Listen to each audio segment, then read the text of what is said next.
नमस्कार दोस्तों, कैसे हो आप सब? आज मैं आपके लिए लेके आई हूँ एक राजा और उसकी 7 रानियों की कहानी। तो चलिए, ना देरी करते हुए शुरू करते हैं हमारी आज की कहानी। बहुत समय पहले की बात है। एक राज्य में एक राजा रहा करता था और उसकी 6 रानियाँ थीं। उसका राज्य बहुत दूर-दूर तक फैला हुआ था। राजा बहुत ही दयालु और धार्मिक प्रवृत्ति वाला था। वो हमेशा अपनी प्रजा के हित में ही काम करता था। वो अपनी प्रजा को अपनी संतान की तरह मानता था। राज्य की प्रजा भी अपने राजा को बहुत ही प्रेम करती थी। राज्य की सीमाएं बहुत दूर-दूर तक फैली हुई थी। राजा के राज में उसकी प्रजा को किसी भी प्रकार का कोई दुख नहीं था। बस एक बात थी कि राजा के कोई भी संतान नहीं थी। इसलिए राजा को हमेशा यही चिंता लगी रहती थी। संतान की प्राप्ति के लिए राजा एक-एक करके 6 शादियां कर चुका था, परंतु उन्हें किसी भी रानी से संतान की प्राप्ति नहीं हुई। राजा संतान के लिए घर में हवन करवाते, मंदिरों में जा जा के पूजा करवाते और यज्ञ करवाते, परंतु इसका उन्हें कोई लाभ नहीं हुआ। जैसे-जैसे समय बीतता जा रहा था, वैसे-वैसे ही राजा की निराशा बढ़ती जा रही थी। एक समय ऐसा आया कि राजा के समान ही राजा की प्रजा भी दुखी हो गई।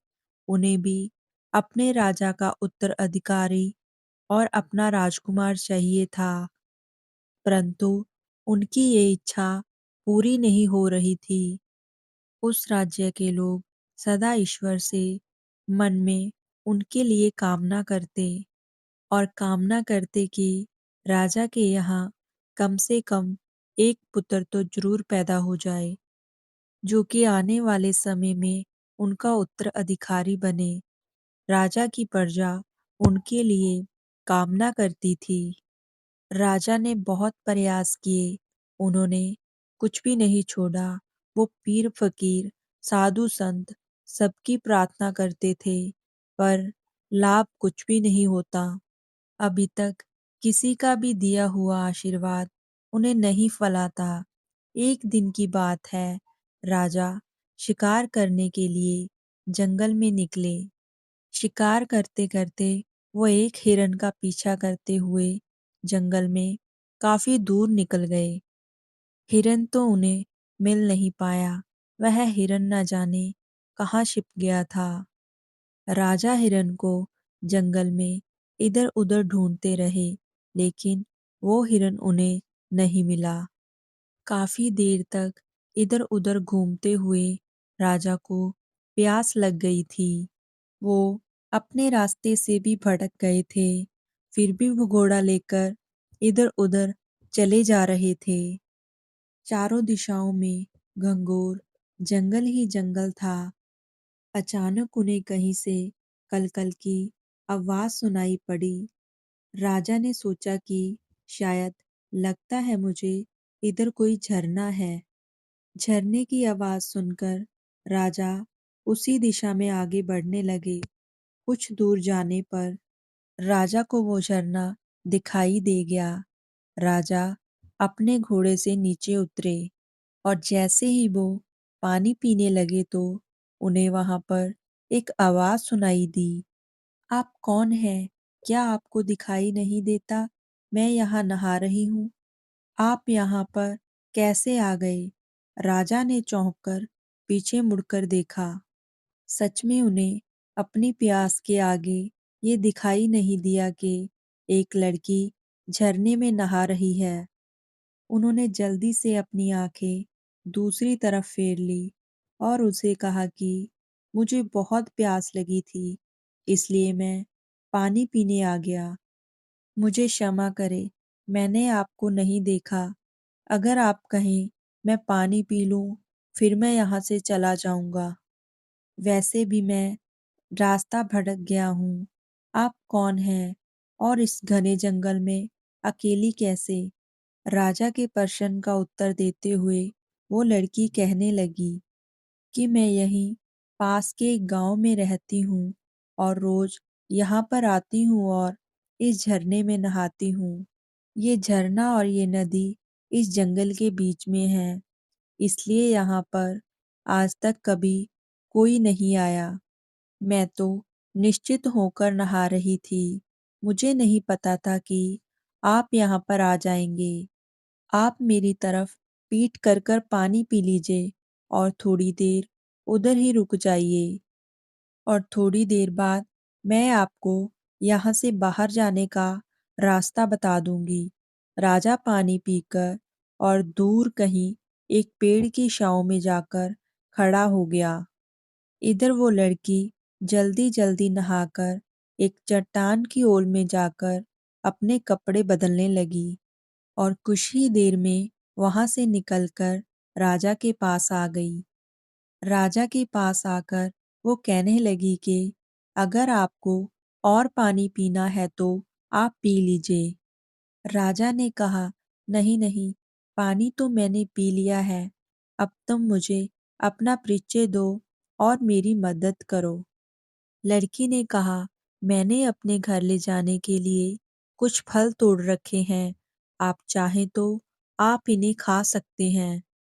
अगर आपको खाने हैं तो मैं आपको दे देती हूँ। ये कहकर वो लड़की राजा का जवाब सुने बिना टोकरी से निकालकर फल झरने में धोने चली गई और धोकर राजा को खाने के लिए देने लगी। राजा लगातार मंत्रमुग्ध सा होकर उसे देख रहा था। राजा देखता है कि उस लड़की ने बहुत ही सलीके से पत्ते पर फल रख दिए और उसे लेकर राजा उससे खाने लगता है और फिर उस लड़की से भी पूछता है, क्या तुम नहीं खाओगी? लड़की बोलती है, नहीं, आप खाइए, आप अतिथि हैं। फल खाते हुए राजा ने उस लड़की को कहा कि अभी तक तुमने अपने बारे में मुझसे कुछ भी नहीं बताया है। मैं तुम्हारे बारे में जानना चाहता हूँ। लड़की कहती है, मेरा नाम रूपा है। मैं यहीं पास के गांव में रहती हूँ। मेरे गांव का नाम कोरसी है और मेरे परिवार में सिर्फ मेरी माँ है।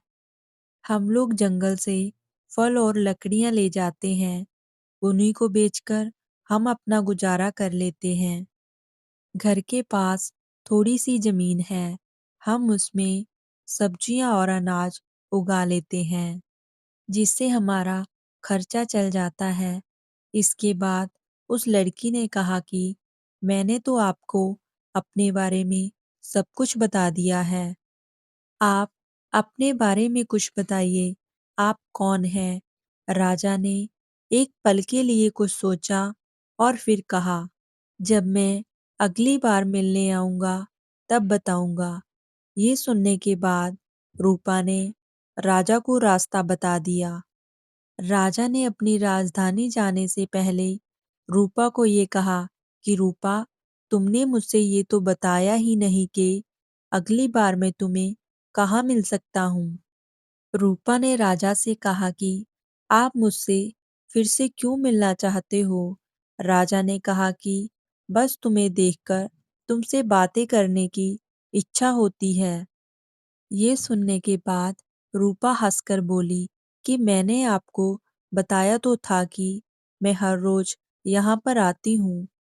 सुबह लकड़ियाँ ले जाकर माँ को दे देती हूँ, फिर उसके बाद फल लेने आती हूँ और फिर खाना खाने के बाद हम सब्जी और फल लेकर बाजार चले जाते हैं उन्हें बेचने। मैं आपको रोज यहीं मिलूंगी। यदि आप चाहें तो आप मेरे गांव में भी आ सकते हैं। उसके बाद राजा वहां से चल पड़ा और अपनी राजधानी आ गया। लेकिन राजा रूपा पर मोहित हो गया था, इसलिए वो बेचैन रहने लगा। उसे बार बार रूपा से मिलने की इच्छा होने लगी। वो समझ नहीं पा रहा था कि छह छह रानियों के होते हुए उसका दिल रूपा की तरफ क्यों खींचा चला जा रहा है। जब उसके लिए सहन करना मुश्किल हो गया तो उसने जंगल में घटी सारी बातें अपने मंत्री को बताई। मंत्री ने कहा, महाराज, अगर आप चाहते हैं तो आप उस लड़की से विवाह क्यों नहीं कर लेते? हो सकता है कि उससे ही हमें अपने राज्य के लिए उत्तराधिकारी मिल जाए। मंत्री की ये बात सुनकर राजा सोचने लगा और अगले ही दिन अपने मंत्री को साथ लेकर वो जंगल की तरफ चला गया। झरने के पास पहुंचकर उसने रूपा को आवाज दी, लेकिन रूपा वहां पर नहीं थी। उसे आवाज देने के बाद वो वहीं पर रुक गए। काफी देर इंतजार करने के बाद जब उन्हें रूपा वहां पर दिखाई नहीं दी, तो राजा ने मंत्री को भी बुलाया और कहा कि आज उन्हें रूपा यहाँ पर दिखाई नहीं दे रही है। लगता है कि या तो रूपा आज आई नहीं है या फिर आकर वापस चली गई है। परंतु मुझसे उसने कहा था कि वो रोज यहाँ पर आती है, लेकिन अब तक आई क्यों नहीं? मंत्री जी कहने लगे कि महाराज, क्यों ना हम उसके गांव चलें। राजा ने कहा कि हाँ, लगता तो यही है कि यही करना चाहिए। रूपा के गांव में जाने का निश्चित करके दोनों उसके गांव पहुंचे और फिर रूपा का नाम लेकर गांव में पता करते करते उसके घर पर पहुंच गए। उन्हें देखकर गांव के लोग रूपा का घर दिखाने के लिए उनके साथ चल पड़े। वहां पहुंचकर राजा ने देखा तो उसे रूपा की झोपड़ी के बाहर तो उसे कोई भी दिखाई नहीं दिया। रूपा चुपचाप अपनी झोपड़ी के अंदर बैठी हुई थी। राजा ने आवाज लगाई कि रूपा, तुम क्या कर रही हो? बाहर आओ, देखो मैं तुमसे मिलने आया हूँ। मैंने झरने के पास तुम्हारी बहुत प्रतीक्षा की, लेकिन तुम वहां आज नहीं आई। आवाज सुनकर रूपा झोपड़ी से बाहर आई और उसकी आंखें आंसुओं से भरी हुई थी। राजा ने पूछा कि रूपा, तुम्हें क्या हुआ है? तुम क्यों रो रही हो? अब तक घोड़े ऊपर बैठे दो अजनबियों को देखकर गांव वाले इकट्ठा हुए थे, जो उनमें से किसी एक ने कहा कि बाबूजी, इसके अपनों में सिर्फ इसकी एक माँ ही तो थी और वो भी चल बसी। उसे सांप ने डस लिया था और अब ये बेचारी अकेली रह गई है।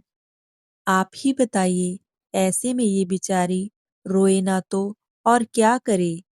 आप लोग कौन हैं? मंत्री ने ये बात सुनकर राजा का परिचय दिया और पूरे गांव में खलबली मच गई। सभी गांव वालों ने मिलकर राजा का स्वागत किया।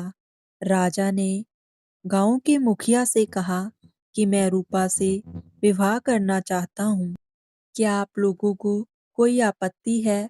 मुखिया ने कहा, नहीं, हमारी बेटी तो राजरानी बनेगी। हमारे तो भाग्य ही खुल गए। ये गांव अब आपका ससुराल होगा। इससे अधिक हमें और क्या चाहिए?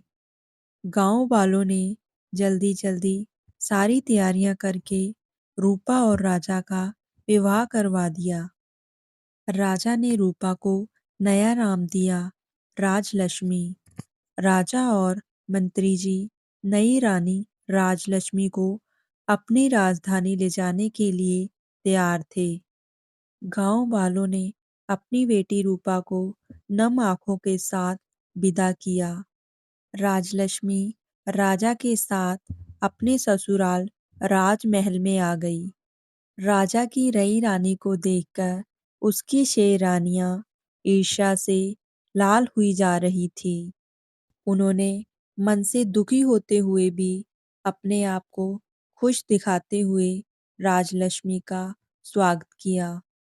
अब तो राजा का अधिक समय राजलक्ष्मी के साथ ही व्यतीत होता था। राजलक्ष्मी भोली भाली और मासूम दिल की थी।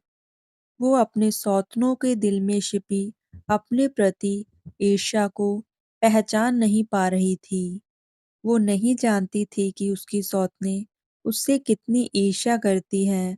वो अपनी सौतनों को बड़ी बहनों की तरह बहुत प्यार करती थी और उन्हें बहुत सम्मान देती थी। राजलक्ष्मी के साथ भी राजा के विवाह को काफी समय बीत गया, लेकिन फिर भी उनके कोई संतान नहीं हुई थी। एक बार एक सन्यासी महाराज उस राज्य से गुजर रहे थे। वह सन्यासी महाराज उस इलाके में बहुत प्रसिद्ध थे। जब मंत्री को उस सन्यासी के बारे में पता चला, तो वो राजा के पास आया और उनसे कहने लगा कि महाराज, वो सन्यासी महाराज बहुत ही पहुंचे हुए महात्मा हैं।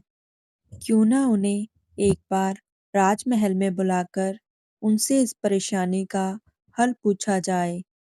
राजा मंत्री की बात से सहमत हो गए और राजा ने कहा कि उस सन्यासी महाराज को आदरपूर्वक इस महल में बुलाया जाए। जब वो महात्मा राजमहल में पहुंचे तो राजा ने उनका बहुत ही आदर सत्कार किया और उनको अपनी परेशानी के बारे में बताया। राजा ने अपनी सभी रानियों को दरबार में ही बुला लिया।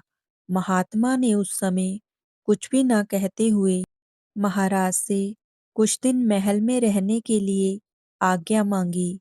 महाराज ने इस आवेदन को खुशी-खुशी स्वीकार कर लिया और अपने सेवकों को आज्ञा दी कि महाराज जी का रहने का उचित प्रबंध किया जाए। राजा ने अपनी सभी रानियों को भी कहा कि महात्मा जी का पूरा आदर सत्कार होना चाहिए।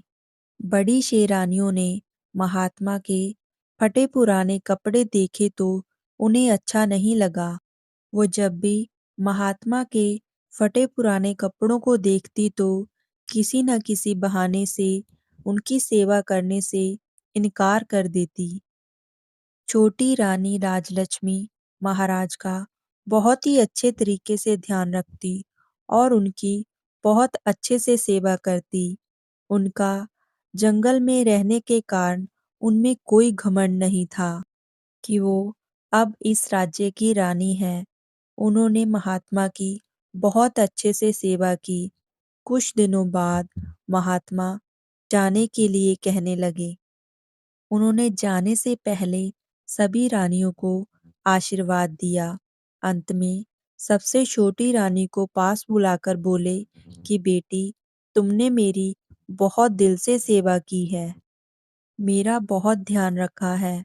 बहुत जल्द ही तुम्हें संतान की प्राप्ति होगी और बहुत जल्द ही इस महल में तुम्हें बच्चों की किलकारी सुनाई देगी। ये बात सुनकर राजा और रानी राजलक्ष्मी बहुत खुश हो गए। उन्हें ये आशीर्वाद देकर महात्मा वहां से चले गए और सच में ही छोटी रानी राजलक्ष्मी कुछ दिनों में ही गर्भवती हो गई। कुछ दिनों में ही रानी ने राजा को ये समाचार दिया कि वो पिता बनने वाले हैं। रानी गर्भवती है, ये सुनने के बाद राजा की खुशी का कोई ठिकाना ना रहा।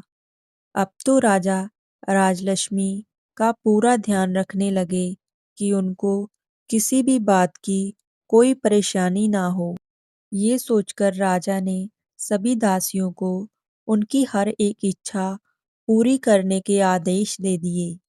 उन्होंने अपने कुलगुरु को भी ये आदेश दिया कि वो प्रतिदिन रानी को धार्मिक कथाएं और कहानियां सुनाया करें। ये खबर सुनकर पूरे राज्य में खुशी की लहर दौड़ गई। सब लोग जश्न मनाने लगे। चारों ओर बधाइयों की लहर मची थी। सब लोग खुश थे कि राज्य को अपना वारिस मिलने वाला है। परंतु बड़ी शे की शे रानियां बहुत क्रोधित हो गई थी। ये लोग अपने आप में विचार करने लगी कि अब क्या होगा। वो लोग ये सोच रही थी कि छोटी रानी तो राजा को पहले ही बहुत प्यारी थी। बच्चा होने के बाद तो इसका और भी ज्यादा ध्यान रखा जाएगा और यही महल की पटरानी बन जाएगी और हमारा तो इस महल में कोई महत्व ही नहीं रह जाएगा और हमें तो दासी की तरह समझा जाएगा। इसलिए वो उसे आपस में सलाह कर रानी राजलक्ष्मी को हमेशा परेशान करने का यत्न करती, परंतु उनका कोई भी यत्न सफल नहीं होता था। कभी राजगुरु के लोग रास्ते में आ जाते थे, तो कभी प्रजा और कभी दासियां, तो कभी स्वयं राजा ही उनके रास्ते की रुकावट बन जाते। इस तरह समय बीत रहा था और रानी की गर्भावस्था होने का समय भी नजदीक था। तभी अचानक राज्य की सीमा में राजद्रोहियों ने विद्रोह कर दिया और उनकी सेना को पीछे हटाने के लिए सेनापति को भेजा गया, जो कि उन्हें पीछे हटाने में असफल रहे, तो स्वयं राजा को ही जाना पड़ा। राजा ने अपनी बड़ी रानी को छोटी रानी राजलक्ष्मी की देखभाल करने का आदेश दिया और वो विद्रोह को दबाने के लिए सेना लेकर महल से निकल पड़े। राजा के जाते ही बड़ी रानियों को सुनहरा अवसर मिल गया था। अब वह छोटी रानी को गलत बातें बताती रहती और उनसे ऐसे ही काम करवाती जिनसे कि उनके गर्भ को नुकसान हो। दिन में एक बार कुलगुरु आते और पाठ कर कर चले जाते और उनसे मधुर बातें करते हुए बच्चे के लिए बरते जाने वाली सारी सावधानियां बता चले जाते।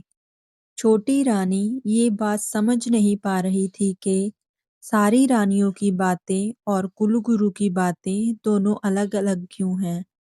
आखिर सही कौन है? दोनों की बातें एक दूसरे से बिल्कुल विपरीत हैं। वो सोचती कि राजगुरु तो एक पुरुष हैं और रानी महिलाएं हैं, इसलिए पुरुष महिलाओं की बातें कहाँ समझते हैं और उसे लगता कि जो बड़ी रानियां कहती हैं वही सही हैं। बड़ी रानियां उसे गलत थोड़ी ना बताएंगी। इसलिए वह बड़ी रानियों की हर बातें आंखें बंद करके मानती रही। एक दिन रानी को प्रसव पीड़ा शुरू हो गई। उसने बड़ी रानी से कहा कि दीदी, मुझे बहुत तकलीफ हो रही है। कृपया कोई उपाय करें कि प्रसव कैसे होगा। समय पूरा हो गया था और बड़ी रानी के मन में बहुत ईर्ष्या हो रही थी। वह सोच रही थी कि अभी से इसका इतना ध्यान रखा जाता है, बच्चे पैदा हो जाने के बाद ना जाने इसका कितना आदर होगा। बड़ी रानी बहुत छटपटा रही थी। छोटी रानी को इस तरह मदद मांगते हुए देखकर उसके मन में तरह-तरह के षड्यंत्र आने लगे। उसने मीठे शब्दों में छोटी रानी से कहा कि तुम चिंता मत करो, मैं कुछ करती हूँ। मैं दाई को बुलाती हूँ। तब तक तुम ऐसा करो कि वो सामने कोठरी है, उसमें अपना सिर डालकर तुम खड़ी हो जाओ। ऐसा करने से तुम्हें आराम मिलेगा और प्रसव आराम से हो जाएगा। तब तक दाई भी आ जाएगी। राजलक्ष्मी को ऐसा कहकर बड़ी रानी वहां से चली गई। उसने राजमहल की दाई को बुलावा भेजा और ढेर सारा धन देकर उसको भी अपने साथ शामिल कर लिया। इसके बाद दोनों इंतजार करने लगी और दूसरी तरफ बड़ी रानी के जाने के बाद रानी राजलक्ष्मी कोठरी में सिर डालकर बैठ गई। कोठरी ऊंची होने के कारण रानी का सिर कोठरी के अंदर नहीं पहुंच सका। ये देखकर वो सोचने लगी कि अब वो क्या करे। उसने कभी भी किसी का प्रसव होते हुए देखा नहीं था, इसलिए वह कुछ भी नहीं जानती थी। तभी उसने अपने सामने एक पानी का रखा हुआ घड़ा देखा और सोचा कि यहाँ पर ये जो पानी का घड़ा रखा है, ये भी तो मिट्टी का ही है। मैं इसी में अपना सिर डाल लेती हूँ, क्योंकि बड़ी बहनों ने कुछ गलत तो कहा नहीं होगा, क्योंकि प्रसव का यही तरीका होता होगा वो घड़े में से पानी निकालकर उस घड़े में अपना सिर डालने लगी। उसका सिर घड़े के अंदर भी नहीं जा रहा था। वो आंखें बंद करके घड़े के ऊपर सिर रखकर वहीं पर बैठ गई और दर्द के कारण चिल्लाती रही, लेकिन उसे देखने वाला वहां पर कोई नहीं था। दूसरी तरफ बड़ी रानी और उनकी छोटी रानियों ने उस दाई से कहा कि तुम रानी के गेट के पास जाकर खड़ी रहो और देखती रहो कि वहां कोई और दूसरा ना जा पाए। दाई कमरे के बाहर खड़ी हो गई। छोटी रानी पीड़ा से करा रही थी। भगवान की कृपा से छोटी रानी ने एक-एक करके 7 बच्चों को जन्म दिया। उनमें 6 लड़के और 1 लड़की का जन्म हुआ। बहुत सी पीड़ा सहन करने के बाद रानी बेहोश हो गई और उधर घड़े के पास ही लुढ़क गई। ये देखकर दाई ने बड़ी रानी को बुलाया और उनको सभी बच्चों को दिखाया। बड़ी रानी के साथ ही वहां पर छोटी रानियां भी आ गई और वो सब ये देखकर हैरान थी कि छोटी रानी ने एक साथ 7 बच्चों को जन्म दिया है और सभी बच्चे एक साथ बिल्कुल तंदुरुस्त और स्वस्थ हैं। उन्होंने दाई से कहा कि तुम बाहर जाओ और ईंट पत्थर लेकर आओ। उसके बाद दाई ईंट पत्थर के टुकड़ों को लेकर आ गई और बड़ी रानी ने दाई से कहा कि तुम इन सारे बच्चों को यहाँ से ले जाओ और जंगल में ले जाकर इन्हें मारकर जमीन के नीचे दफन कर देना। हमने तुम्हें जो सोने और चांदी के सिक्के देने का वादा किया है, वो सिक्के तुम्हें बहुत ही जल्द मिल जाएंगे। उसके वहां से जाने के बाद सभी रानियों ने बच्चे होने के निशान सभी साफ कर दिए। बच्चे के स्थान पर उन्होंने वहां पर ईंट पत्थर के टुकड़े रख दिए। घड़े को तोड़कर उसके टुकड़े भी वहीं पर छोड़ दिए और उसके बाद सभी रानियां अपने अपने कमरों में चली गईं और उसकी थोड़ी देर बाद ही दाई वहां पर वापस आ गई। बड़ी रानी ने दाई से पूछा कि क्या हुआ? क्या तुमने उन्हें मारकर जमीन में दबा दिया है? दाई के हाँ कहने पर वो सभी रानियां बहुत खुश हुई। उन्होंने उसे इनाम के तौर पर सोने चांदी के सिक्के आदि देकर वहां से विदा किया। इस प्रकार अपना सारा काम पूरा करने के बाद सभी रानियां रानी राजलक्ष्मी के पास आईं और उसके ऊपर पानी के छींटे मारकर छोटी रानी को होश में लाई। होश में आने के बाद छोटी रानी बहुत कमजोर महसूस कर रही थी। उसने बड़ी रानियों से पूछा कि मेरे बच्चे कहाँ हैं और मुझे लड़का या लड़की क्या हुआ है? पास रखे हुए पत्थरों की तरफ इशारा करते हुए रानियों ने कहा कि देखो, तुमने इन्हें जन्म दिया है। छोटी रानी राजलक्ष्मी यह सुनकर आश्चर्यचकित थी कि ऐसा कैसे हो सकता है कि मैंने ईंट और पत्थरों को जन्म दिया है। छोटी रानी के पास ईंट और पत्थरों के टुकड़े पड़े हुए थे। उसने रोते हुए कहा, ईंट और पत्थर नहीं, ये कैसे हो सकता है? ये नहीं हो सकता। बच्चा तो जरूर हुआ होगा। तो बड़ी रानियों ने कहा कि क्या हमने उसे कहीं छुपा दिया है?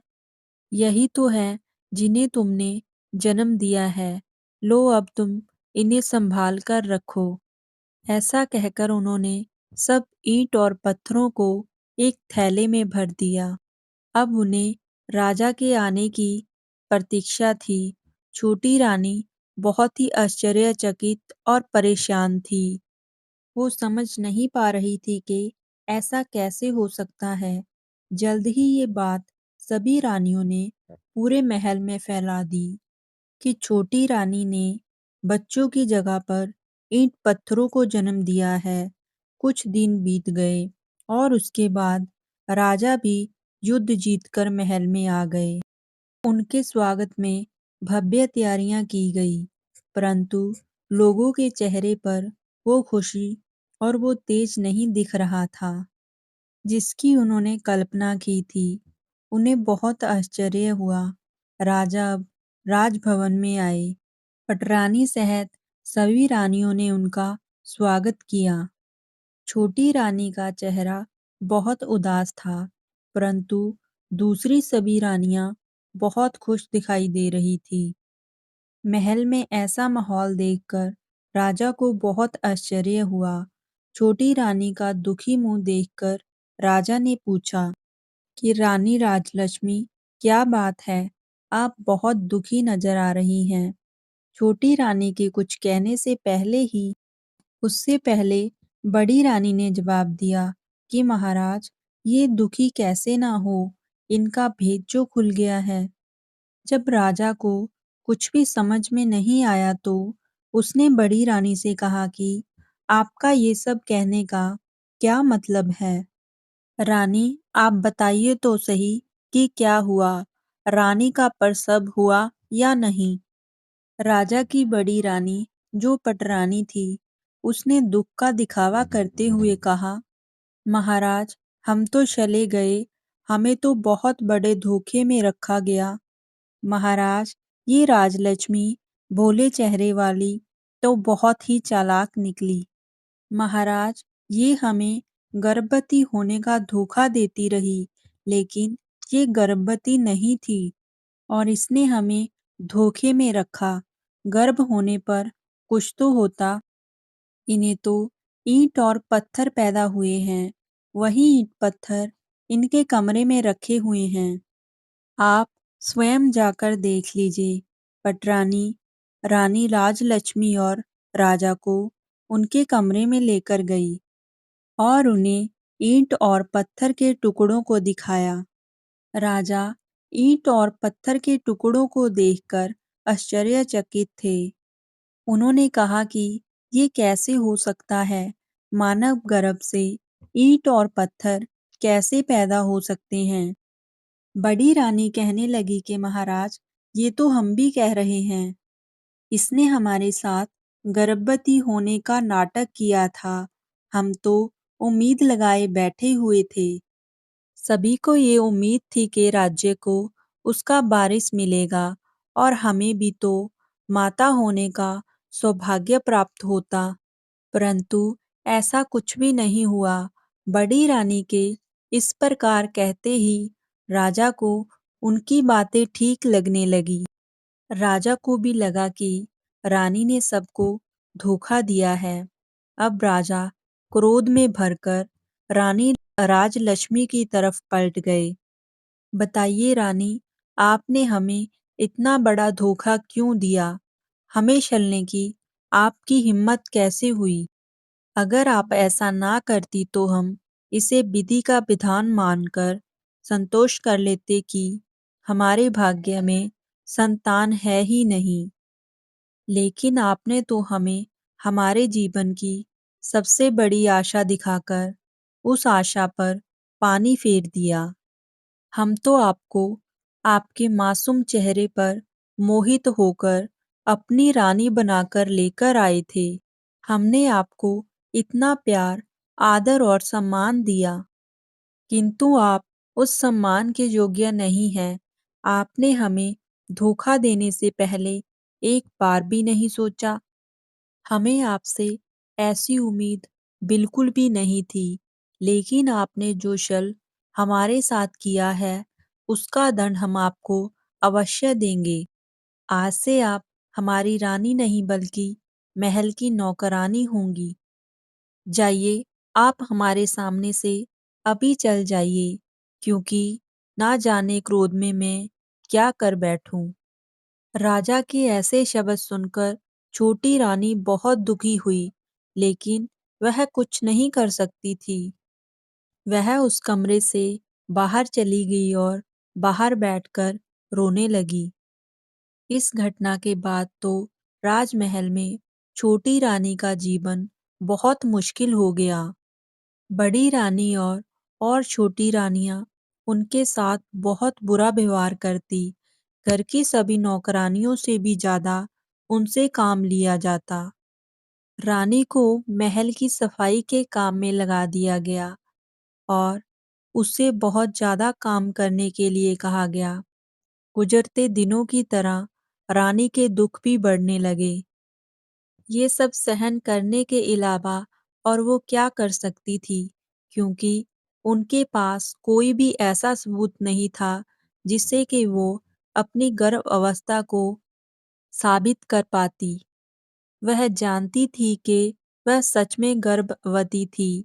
उन्हें ये आश्चर्य होता था कि उनके बच्चों का क्या हुआ। कई बार उनके मन में इच्छा होती कि वह राजमहल को छोड़कर अपने गांव चली जाएं और अपनी पुरानी दिनचर्या आरंभ करें।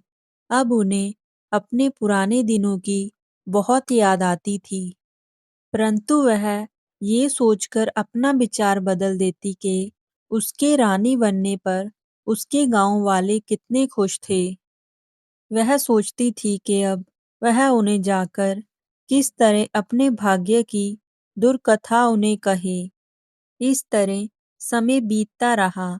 काफी दिनों के बाद जब राजा दरबार में बैठे तो वो राज्य कार्य में व्यस्त थे कि तभी एक प्रहरी ने आकर उन्हें एक सूचना दी। प्रहरी ने कहा कि महाराज, मनसुका गांव के प्रधान आपसे मिलना चाहते हैं।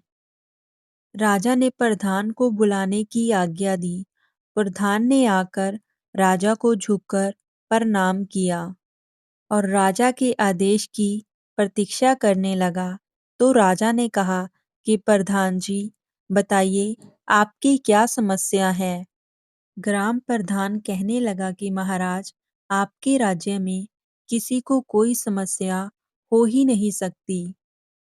राज्य में और हमारे गांव में सब कुशल मंगल है। आज मैं आपको यहाँ पर एक आश्चर्यजनक घटना बताने आया हूँ, जिसके बारे में जानकर हम सब गांव वालों की तरह आप भी बहुत हैरान रह जाएंगे। महाराज, मुझे लगा कि आपको इसके बारे में पता होना चाहिए, इसलिए मैं यहाँ चला आया। राजा कहने लगे कि प्रधान जी, ऐसी क्या चमत्कारी घटना हुई है, उसके बारे में हमें बताइए। प्रधान कहने लगे कि महाराज, हमारा गांव जंगल के पास में है। वहाँ पर बहुत से फूल पौधे हैं, लेकिन बहुत दिनों से हम वहाँ पर एक चंपा के फूल और बहुत से बांस को देख रहे हैं। ये पौधे अपने आप उगाए हैं, इनको किसी ने भी नहीं लगाया। शुरू में तो हमने किसी ने भी उन पर विशेष ध्यान नहीं दिया, लेकिन अब हम उनके बारे में सोचने में मजबूर हो चुके हैं। महाराज, उन बांस के पौधों के बीच में एक चंपा के फूल का पौधा ऐसा लगता है जैसे बांस के पौधों द्वारा घेरा डालकर चंपा के फूल के पौधे की सुरक्षा की गई हो। उन्हें देखकर ऐसा लगता है कि जैसे वो बांस के पौधे सिर्फ चंपा के पौधे की सुरक्षा करने के लिए ही लगाए गए हों। परंतु महाराज, ये भी एक सत्य है कि उन पौधों को हमारे गांव के किसी भी व्यक्ति ने नहीं लगाया है। ये पौधे अपने आप ही उगाए हैं। महाराज, इससे भी बड़ी आश्चर्य की बात ये है कि ये चंपा का पौधा फूलों से लदा हुआ है, परंतु किसी के भी तोड़ने से इसका फूल टूटता नहीं है। चंपा के पौधे से जो भी फूल नीचे गिरते हैं, हम उन्हें उठा लेते हैं। फूल बहुत ही सुगंधित हैं, परंतु महाराज, जब भी कोई व्यक्ति फूल तोड़ने के लिए अपने हाथ आगे बढ़ाता है तो चंपा के सारे फूल आकाश की ओर को काफी ऊंचे हो जाते हैं। महाराज, इतना ही नहीं, उनमें से मानव की आवाज भी आती है। वो बांस के पौधे मानव की आवाज में बातें करते हैं। ग्राम प्रधान की सारी बातें सुनकर राजा आश्चर्यचकित हो गए। राजा के साथ साथ सभी दरबारी भी हैरान थे। राजा ने कहा कि ऐसा कैसे हो सकता है? पौधे मानव आवाज में कैसे बोल सकते हैं? ठीक है ग्राम प्रधान जी, आप हमें ये बताइए कि वो पौधे आपस में बातें करते हुए क्या कहते हैं? ग्राम प्रधान जी कहने लगे कि महाराज, जब भी कोई आदमी चंपा का फूल तोड़ने के लिए उस पौधे की तरफ हाथ बढ़ाता है तो चंपा के पौधे से आवाज आती है कि बांस भैया, इस गांव के ग्रामीण इस पौधे से फूल तोड़ने आए हैं। इन्हें फूल देना है या फिर मैं लगूं आकाश। इसके बाद उन बांस के पौधों से आवाज आती है, ना बहना, लग जा आकाश। इसके बाद चंपा की डालियां इतनी ऊंची हो जाती हैं कि कोई भी इंसान उसके तक नहीं पहुंच पाता। लंबे डंडे से भी चंपा के फूल तक पहुंचना संभव नहीं होता, परंतु प्रतिदिन चंपा के फूल जमीन पर बिखरे मिलते हैं, जो कि बहुत ही सुगंधित होते हैं।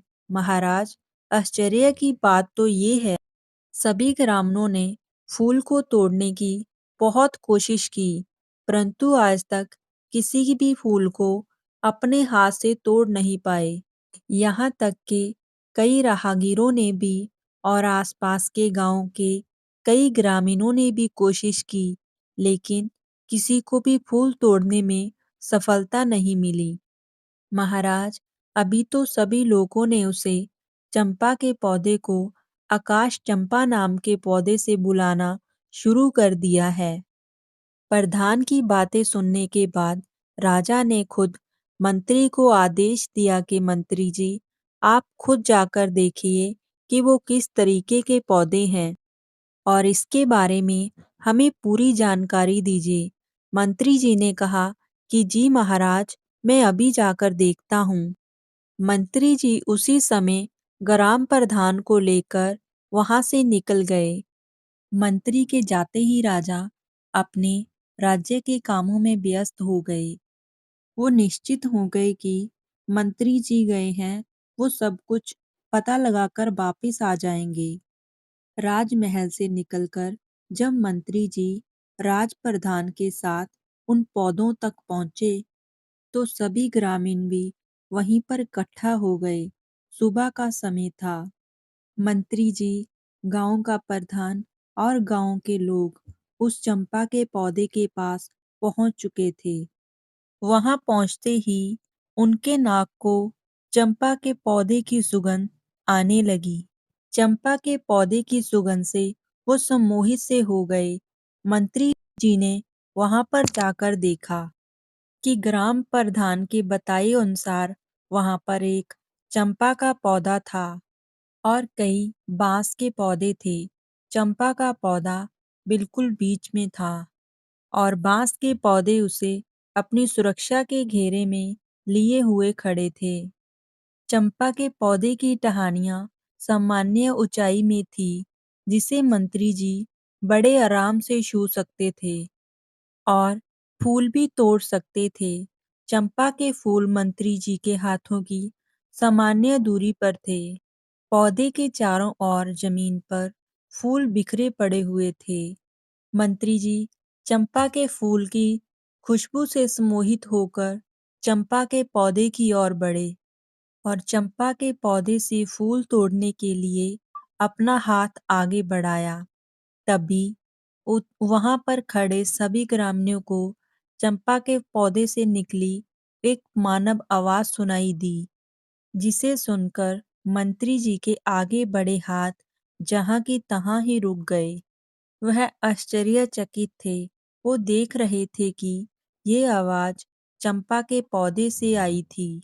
चंपा के पौधे से ये आवाज आई थी कि बांस भैया, हमारे मंत्री जी फूल तोड़ने आए हैं। क्या मैं टूटूं या मैं लग जाऊं आकाश। सभी बांस के पौधों से एक साथ आवाज आई, जो कि बिल्कुल साफ सुनाई दे रही थी। ऐसा लग रहा था जैसे कि 5-6 लोग एक साथ बोल रहे हों। इन आवाजों को सुनकर मंत्री जी आश्चर्यचकित हो उठे। ऐसा लग रहा था जैसे उनके हाथों के साथ-साथ उनका दिमाग भी सुन्न हो गया हो। और जब वह उन आवाज़ों को सुन रहे थे, ना बहन चंपा, लग जा आकाश, ये वही मंत्री जी हैं जिन पर हमारी माँ की जिम्मेवारी थी, लेकिन इन्होंने अपनी जिम्मेवारी पूरी नहीं की, इसलिए इनके सामने झुकना नहीं, एक भी फूल का स्पर्श इन्हें मत करने देना। इसलिए बहन चंपा, लग जा आकाश। आश्चर्यचकित उस पेड़ की टहनियाँ इतनी ऊंची हो गई थी कि मंत्री जी अब उन्हें छू भी नहीं सकते थे। मंत्री जी ने चंपा के फूल तोड़ने का बहुत प्रयास किया, लेकिन बहुत यत्नों के बाद वो फिर भी एक भी फूल नहीं तोड़ पाए। बांस के पौधों से अब जो आवाज आ रही थी, वो कह रहे थे कि जाइए मंत्री जी, अपने राज्य का संचालन कीजिए। आप किसी इंसान की जिम्मेवारी लेने योग्य नहीं हैं। मंत्री जी, आप अपनी जिम्मेवारी अच्छे से निभाते नहीं हैं। आपने एक बार भी यह देखने की कोशिश नहीं की कि हमारी महारानी राजलक्ष्मी गर्भ अवस्था के अंतिम समय में कैसे रहीं और उनका प्रसव कैसा होगा और ऐसे समय में उन्हें क्या-क्या समस्या हो सकती है। इसलिए अब आप यहाँ से जाइए। हमारी दृष्टि में आपने बहुत बड़ा अपराध किया है। उनकी ये बातें सुनकर मंत्री जी आश्चर्यचकित थे। एक तरफ तो उन्हें इस बात का आश्चर्य हो रहा था कि ये पौधे मनुष्य की आवाज में बातें कैसे कर रहे हैं, और दूसरी तरफ वह ये सोचकर भी हैरान थे कि वह सच में ही रानी राजलक्ष्मी को दिन में सिर्फ एक बार कर ही आ जाते थे। ये बात सच तो थी, लेकिन उन्हें ये समझ नहीं आ रहा था कि ये बातें उन पौधों को कैसे पता चली, और वह मन ही मन में सोचने लगे कि उन्हें रानी के अंतिम समय में उनका गर्भस्थ अपनी निगरानी में करवाना चाहिए था। अब उन्हें सच में ये महसूस हो रहा था कि उन्होंने सही में अपनी जिम्मेवारी सही ढंग से पूरी नहीं की। अब वह ये सोचने पर मजबूर हो गई कि रानी राजलक्ष्मी के साथ सच में ही बहुत बड़ा षड्यंत्र हुआ है। क्या सच में ऐसा कुछ है जो वो नहीं जानते? उन्होंने पौधों से पूछा, आप ही हमें बताइए कि क्या हमसे कोई गलती हुई है? अगर कोई गलती हुई है तो उसका क्या प्रायश्चित हो सकता है, जिससे हमारी भूल सुधारी जा सके? परंतु उसके बाद उन पौधों में से कोई आवाज नहीं आई। मंत्री जी पौधों से बात करने का बहुत प्रयत्न करते रहे। उन्होंने पौधों से कई प्रकार के प्रश्न पूछे, लेकिन उन्हें पौधों की तरफ से कोई भी उत्तर नहीं मिला, और ना ही अब पौधों से कोई भी आवाज आई। लेकिन चंपा की डानियां अभी भी बहुत ऊंचाई पर थी, इसलिए मंत्री जी बहुत परेशान थे। मंत्री जी को उनके प्रश्नों के उत्तर नहीं मिले थे। निराश होकर मंत्री जी वहां से जाने लगे। वहां से जाने से पहले उन्होंने गांव वालों से कहा कि मैं इस बात को महाराज से अवश्य कहूंगा, और मुझे पूरा विश्वास है कि मेरी बात सुनने के बाद महाराज इस रहस्य का पता लगाने के लिए यहाँ पर जरूर आएंगे। इसके बाद मंत्री जी वहां से अपनी राजधानी वापस आ गए। राजमहल वापस आकर उन्होंने महाराज को सारी बातें बताई और कहा कि महाराज, मुझे लगता है राजमहल में कोई षड्यंत्र तो अवश्य हुआ है, और मुझे तो अपने आप पर ग्लानि हो रही है। मुझे ऐसा लगता है कि मैं महारानी की देखभाल अच्छे से नहीं कर पाया हूँ। आज मुझे उन पौधों की बात सुनकर ऐसा लग रहा है कि कुछ ऐसा हुआ है जो हम लोग नहीं जानते। इस बात के बारे में मैंने उनसे जानने की पूरी कोशिश की, लेकिन उन्होंने मुझे कुछ भी नहीं बताया। इसलिए महाराज, मेरा आपसे अनुरोध है, आप एक बार स्वयं वहां पर चलें और खुद देखें। हो सकता है वो आकाश चंपा आपको सारी बात बता दे। मंत्री की पूरी बात ध्यानपूर्वक सुनकर राजा ने कहा कि ठीक है, हम स्वयं चलेंगे और अपने साथ अपनी रानियों को भी लेकर चलेंगे। हम सारे लोग अब वहां पर चलकर ही देखेंगे कि क्या बात है। मंत्री जी अब कुछ समझ नहीं पा रहे थे। वो समझ नहीं पा रहे थे कि अब वे क्या करें।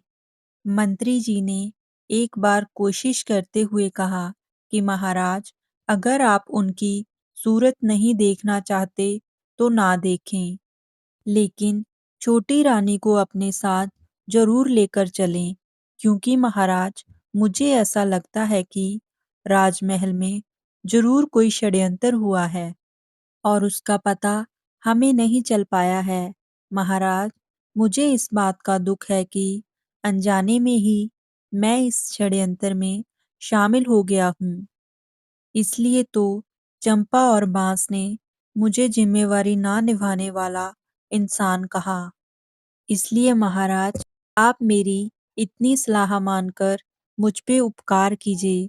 हो सकता है कि इससे मेरी भूल सुधर जाए और मुझे क्षमा मिल जाए। मेरे द्वारा अनजाने में किए हुए पाप का मुझे प्रायश्चित मिल जाए। महाराज मंत्री की भावना को समझने लगे। महाराज ने कहा, ठीक है मंत्री जी, अगर आप उन्हें साथ ले जाना चाहते हैं तो आप उन्हें साथ ले जा सकते हैं, लेकिन ये इतना तय रहे कि वो मेरी आंखों के सामने ना आ पाए। इस प्रकार मंत्री और राजा के विचकार वहां जाने का दिन और समय तय हो गया। राजा और मंत्री के वहां जाने की तैयारियां शुरू होने लगी।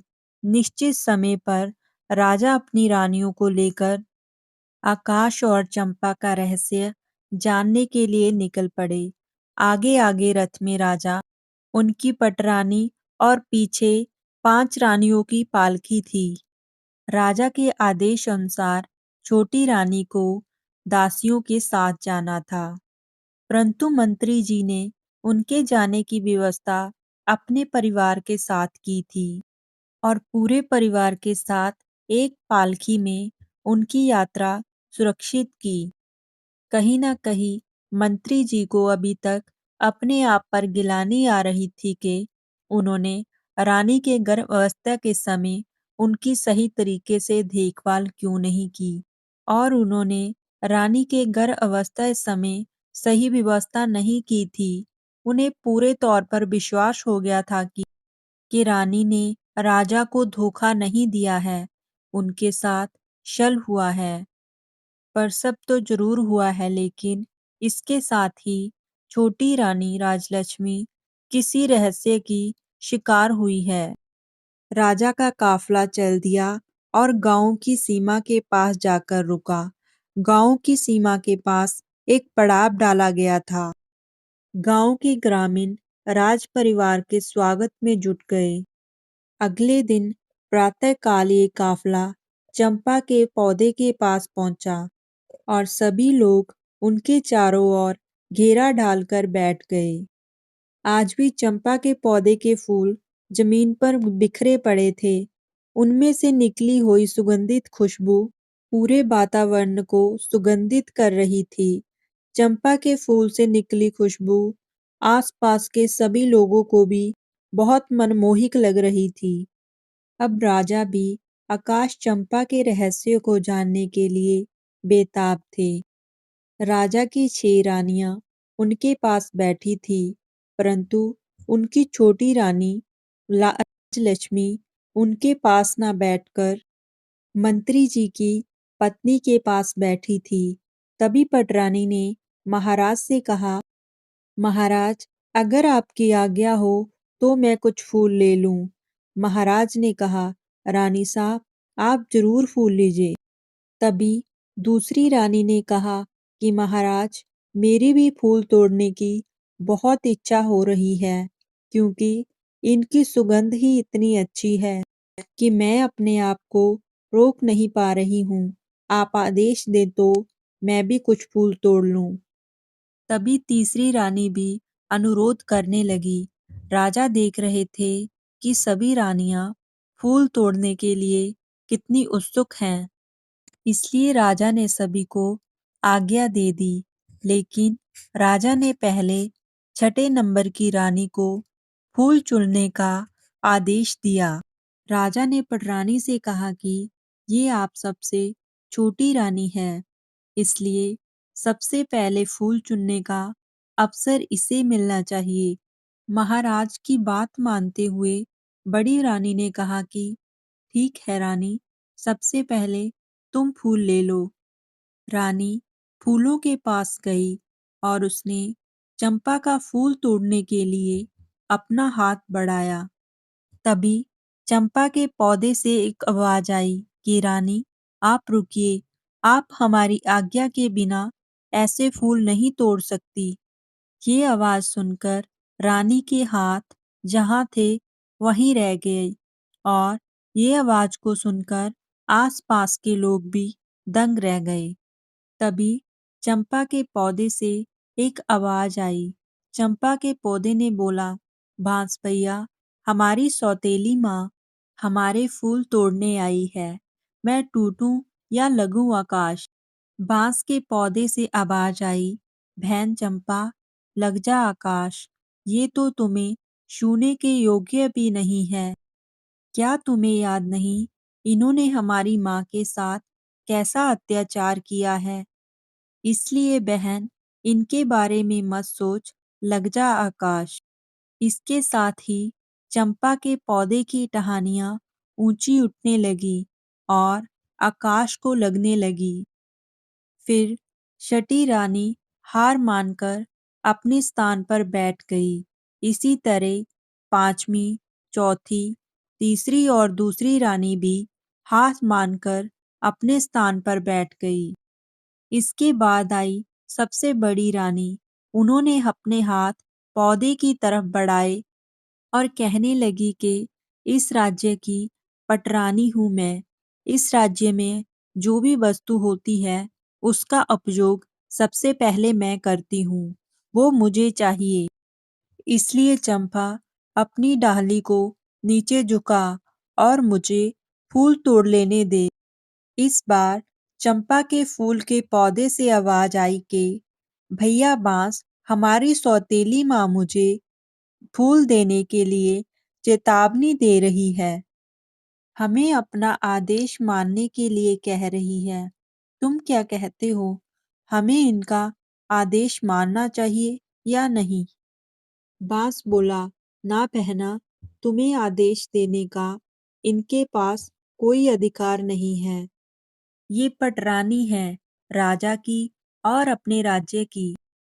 हम इनके राज्य की प्रजा नहीं हैं और हम कोई वस्तु भी नहीं है जो इनके उपयोग में आना आवश्यक हो। क्या तुम्हें याद नहीं है कि इनके ही आदेश से तो सारा काम हुआ है। इन्होंने ही तो हमारी माँ को सबसे अधिक दुख दिया है और इन्होंने ही तो हमें वन में भेज के हमारी मृत्यु का षड्यंत्र रचा था। ये तो महारानी बनने के भी लायक नहीं है। रानी और महारानी तो प्रजा की भलाई के लिए होती है और वो दूसरी माँ होती हैं और इसलिए प्रजा भी उनकी संतान बनकर उनके आदेशों का पालन करती है। परंतु इन्होंने तो कभी अपना माता होने का कर्तव्य ही नहीं निभाया। इन्होंने तो हमें मारने की कोशिश की। इन रानियों के हाथों में तुम अपने सुगंधित फूलों को कैसे दे सकती हो? इसलिए बहन, तुम आकाश में ही रहो, झुकना मत। सभी के सामने ये सारी बातें सुनकर बड़ी रानी का सिर लज्जा से झुक गया। राज्य की प्रजा और ग्रामीणों और बहुत से राजपुरुषों के सामने उनका इतना अपमान हुआ कि उन्हें बिल्कुल भी अच्छा नहीं लगा। परंतु वो ये पौधे को कोई दंड भी नहीं दे सकती थी। उसकी ये इच्छा तो हो रही थी कि वो इस चंपा के पौधे और बांस के पौधे के टुकड़े-टुकड़े करवा दे। लेकिन वो मजबूर थी, इसलिए चुपचाप आकर अपने स्थान पर बैठ गई। अब चंपा के पौधे की टहनियाँ पहले वाली सामान्य अवस्था में आ गई।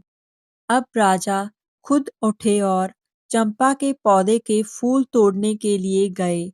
जब राजा ने चंपा के पौधे से फूल तोड़ने के लिए अपने हाथ आगे बढ़ाए तो तभी चंपा के पौधे से एक आवाज आई, नाना महाराज, आप ये भूल कभी मत कीजिएगा।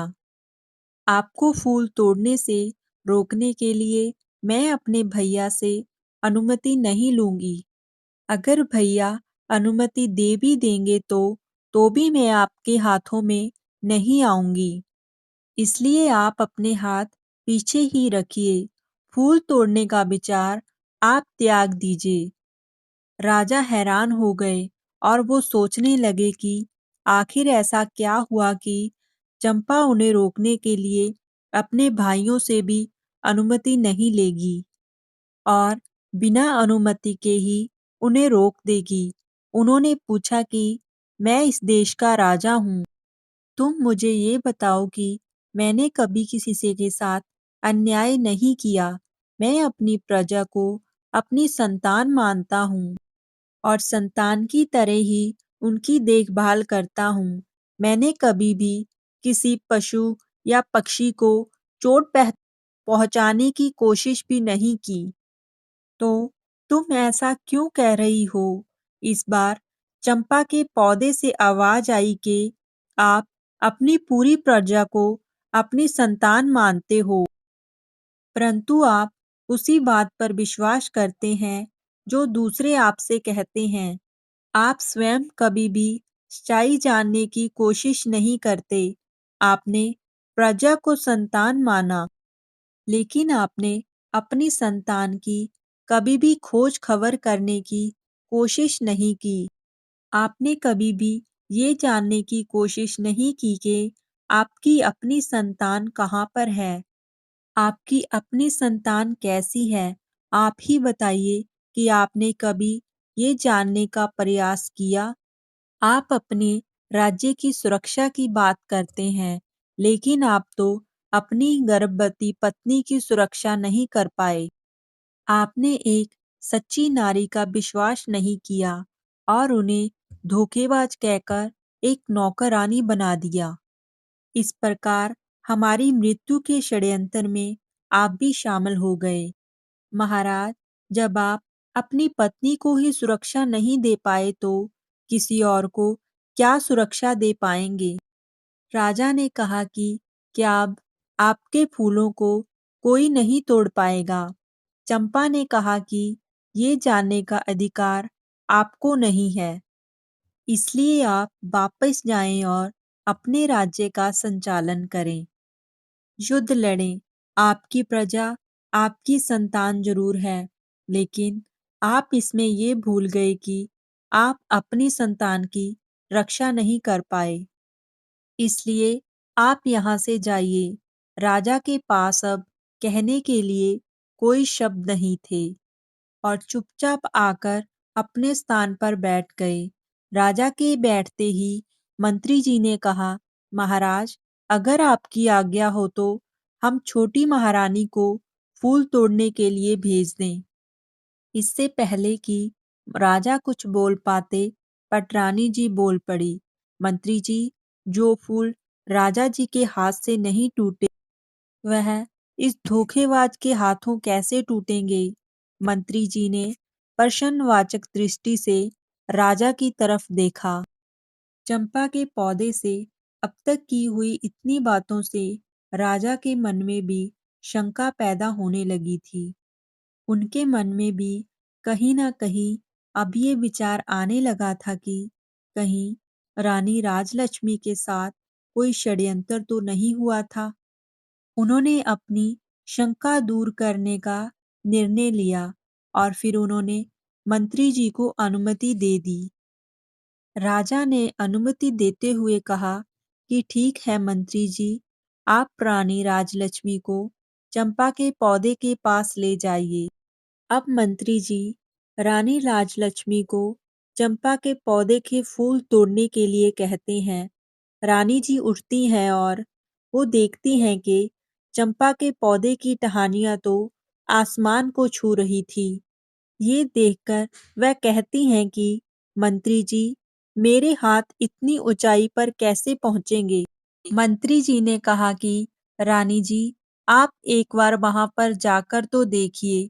आपसे पहले इतने लोगों ने कोशिश की है, कितने लोग फूल नहीं तोड़ पाए।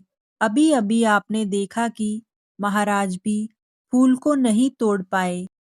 इसलिए आप घबराइए मत। यदि आपसे भी नहीं टूटेगा तो छोड़ दीजिएगा। लेकिन आप चलिए तो सही।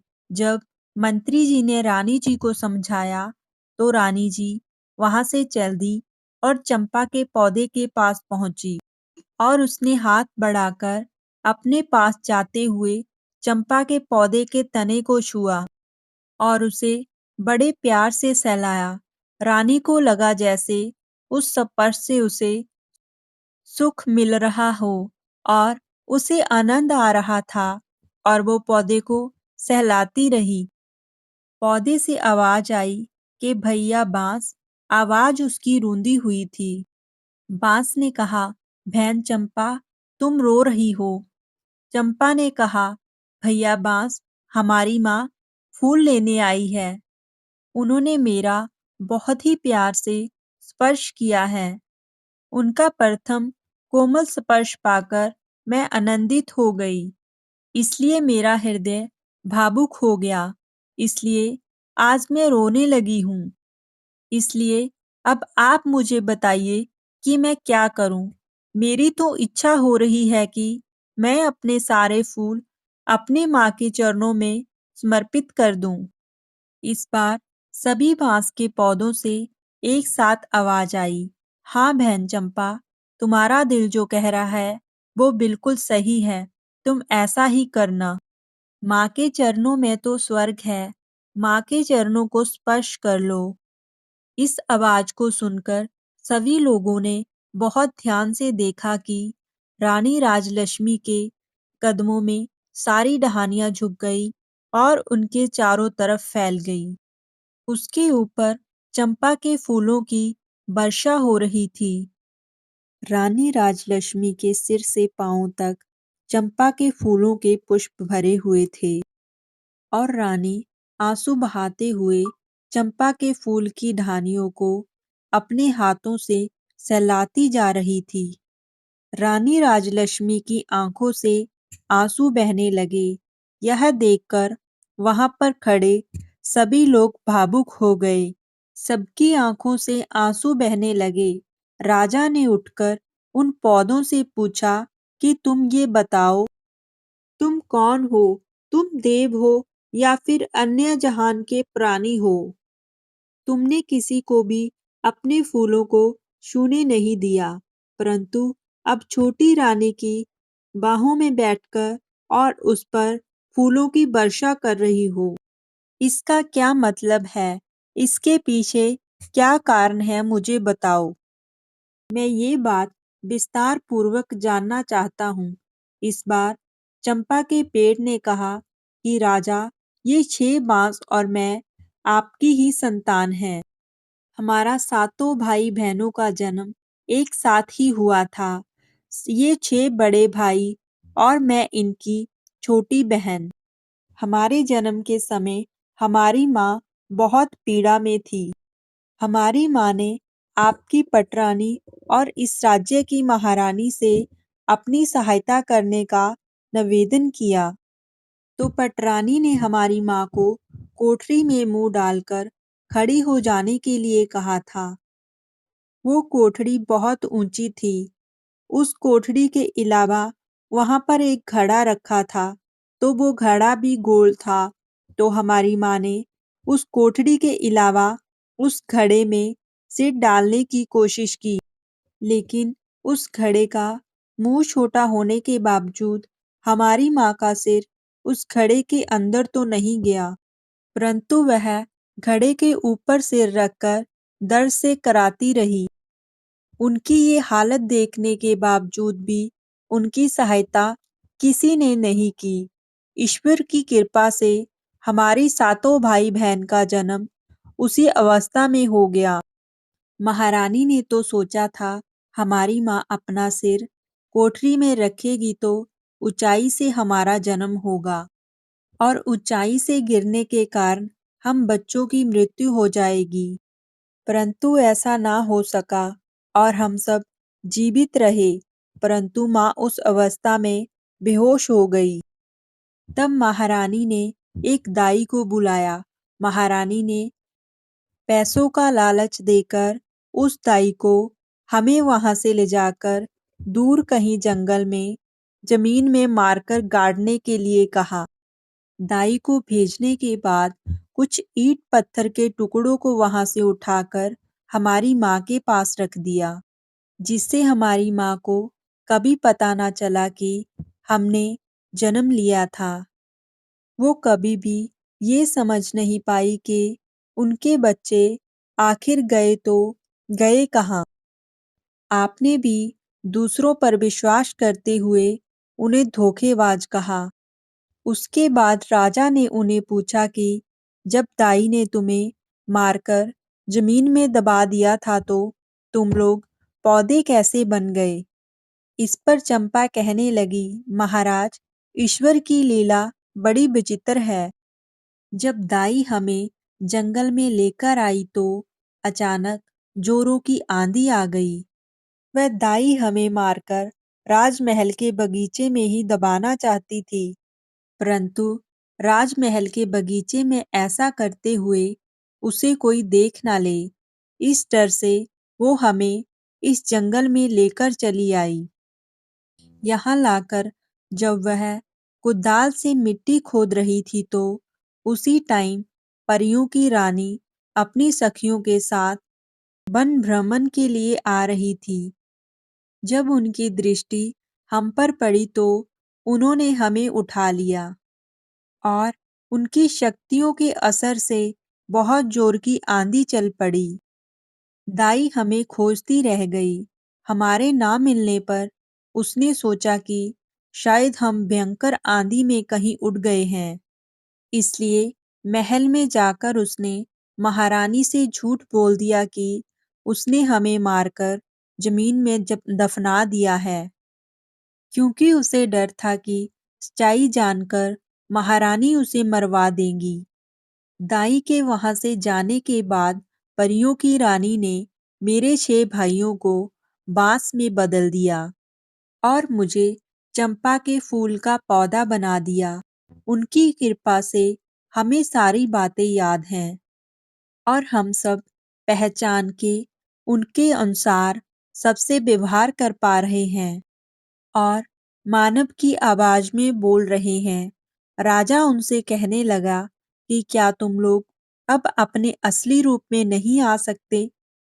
चंपा कहने लगी, महाराज, हम अपने असली रूप में आ सकते हैं अगर हमारी माँ 6 बांस के पौधों से एक एक पत्ती और मेरे पौधे से एक पत्ती ले, फिर इन सातों पत्तियों को एक साइड गोलाई में रखकर परियों की रानी का नाम लेकर प्रार्थना करेंगी और कहेंगी, हे परी रानी, मेरे बच्चे मुझे वापिस कर दो।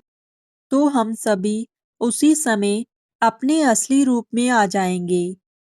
उसकी बात सुनते ही रानी राजलक्ष्मी ने 6 बांस के पौधों से और एक चंपा के फूल से एक एक पत्ती ली और उन्हें गोलाई में सजाया और स्वयं उनके समक्ष बैठ गई और हाथ जोड़कर पूरी निम्रता से बोली, हे परी रानी, मैं पूरी जिंदगी आपकी सेवा करूंगी और आपकी पूजा करूंगी।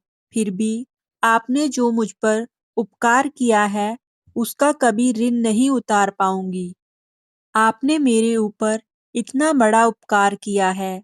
आपने इतने दिन मेरे बच्चों को संभाल कर रखा। अब कृपया इन्हें मेरे आंचल में डाल दो। माँ परी रानी, मुझे मेरे बच्चों से मिला दो। आश्चर्य पल भर में देखा गया। बांस के पौधे और चंपा का पौधा विलीन हो गया। वहां पर लगभग 5 से 6 साल की उम्र के 6 बालक और एक बालिका उपस्थित दिखी। रानी और राजा ने आगे बढ़कर सभी बच्चों को अपनी बाहों में समेट लिया। रानी राजलक्ष्मी की तो हिचकियां ही बंधी हुई थी, वो तो रोए ही जा रही थी। राजा भी अपने बच्चों को अपने सीने से लगाकर आंसू बहाए जा रहे थे। गांव के सभी लोग, मंत्री और वहां खड़ी जनता सब मौन होकर यह दृश्य देख रहे थे। कुछ देर बाद जब राजा होश में आए तो उन्होंने वहीं पर अपना दरबार लगा दिया और वहां पर बैठकर उन्होंने पहला आदेश दिया कि सभी शेरानियां रानियां बनने के योग्य नहीं हैं, इसलिए आज से और अभी से मैं इनका परित्याग करता हूँ। छोटी रानी राजलक्ष्मी को जो इतने दिन कष्ट सहन करने पड़े, इसके लिए मैं स्वयं माफी मांगता हूँ और रानी राजलक्ष्मी को अपनी पटरानी बनाता हूँ। और जो ये 6 रानियां हैं, इन्हें राजकुमारी और 6 राजकुमारों की हत्या करने के दोष में उन्हें मृत्यु दंड दिया जाए। उन्होंने अपने महामंत्री से कहा कि मंत्री जी, मेरे आदेश का तुरंत पालन किया जाए। रानी राजलक्ष्मी जो अब तक अपने बच्चों को अपने सीने से लगाए आंसू बहा रही थी, उसने अचानक से अपना सिर उठाया और कहा, महाराज, मेरे लिए आज बहुत प्रसन्नता का दिन है, क्योंकि आज मुझे मेरे बच्चे वापस मिल गए। आज के प्रसन्न वाले दिन मैं किसी का भी काला दिन नहीं लाना चाहती। इसलिए मेरा आज आपसे एक अनुरोध है। आप मेरा ये अनुरोध स्वीकार कर लीजिए। आप बड़ी शेरानियों को मृत्यु दंड ना दें, अन्य इनका दोष हमारे राज्य, हमारे बच्चों पर पूरी जिंदगी काला साया बनकर छाया रहेगा।